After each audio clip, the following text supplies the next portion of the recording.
So ayun mga tol, mga pards, punta kami dito sa quail farm, sa Isarog farmhouse. Nandito ako ngayon. Mangunguha kami ng itlog. So may experience natin yun. Maulan nga lang dito sa Bicol eh. Magtatatlong buwan na. So tara, check natin yung quail farm nila dito. Maputik. Ito na, nandito na tayo sa quail area nila. And ang daming itlog. Ito yung mga quail nila. Ang dami. Ilang heads po ito sa lahat, sir? Opo. Nasa kulang last like it tatlo ata yan. 3,000? Oh, ang dami. Yan o. Uy. So alam nyo naman, ito yung pinakagusto natin lagi. Nag-farm visit. Ito si sir, yung JR, tapos si ate. At si ate Marlene, sila yung staff nila dito sa Isarog farmhouse.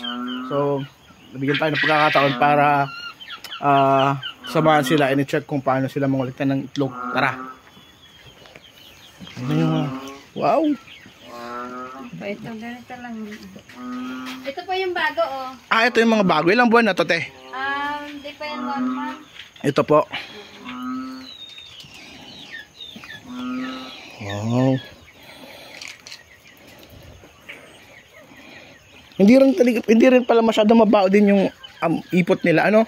Hindi po, kasi po araw-araw po na binisis kasi. Nalilinisan. Oo, kasi minsan po ang mga guests napunta din dito. Nag-check din. Gusto nila ba ma-experience din. Hindi nila ma-experience. Yung binigay ko pong vitamins kay Sir Jesse, pwede sa kanila. Pwede po yan. Sa VMP, yung ano po siya, actually yung VMP 100 is goods for livestock animals, lahat ng livestock animals. Pwede siya. Ito naman pong manager namin ay si Brian. Sige. Po ang bukas. Sige po. Ano ba? Let's do it. Ano po to? Magdamag yung ano nila? Yung ilaw? Opo, magdamag maghapon.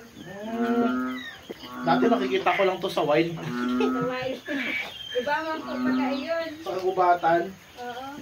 Minsan sa ano pa sa palayan. Ito sa palayan. Opo. I'm proud of myself. Yeah, boy. Natin yung mga parts. Ang dami, as in, ang dami. Dito natin lalagay.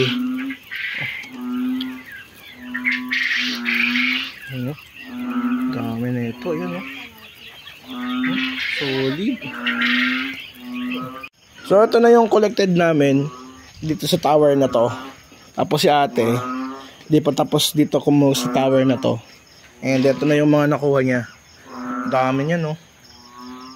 So bukas mayroon pa ulit kukunin na ganyang karami. So alam niyo na kung gaano kaganda yung farming. Unlimited supply. Sa Ate Marlene, napakadami niyan, no.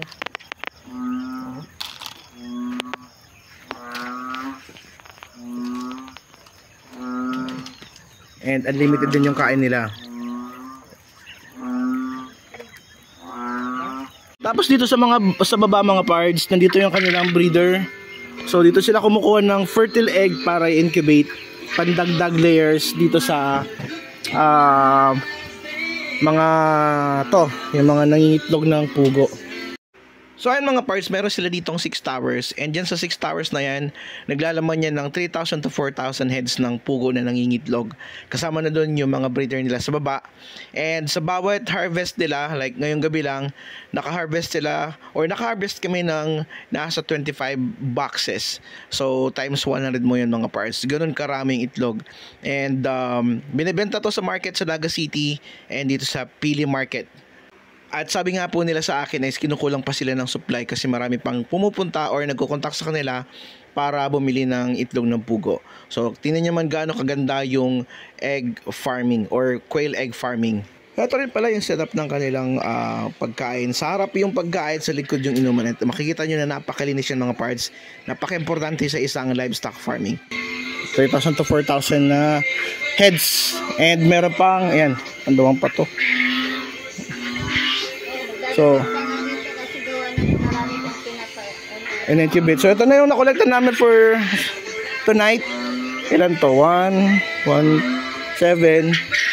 So, 20 plus. So, bukas, money na to mga parts. So, tingnan nyo naman yung agriculture, yung agriculture, ang bilis ng pera. Ganda. Unlimited supply ng itlog ng pugo. So, yun lang. Maraming salamat. Ciao.